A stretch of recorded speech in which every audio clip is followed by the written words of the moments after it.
Model 18 Beta 300RR, getting zen with my Beta. Just doing a quick video here. Put our new seat cover on.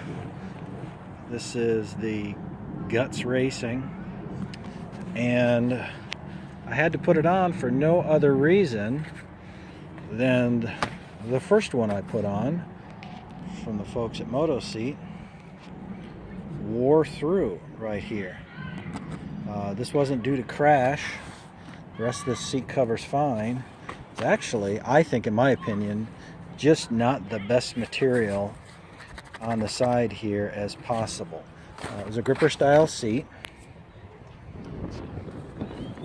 It got about 56 hours, maybe 60 hours on it, so no bueno, no good there.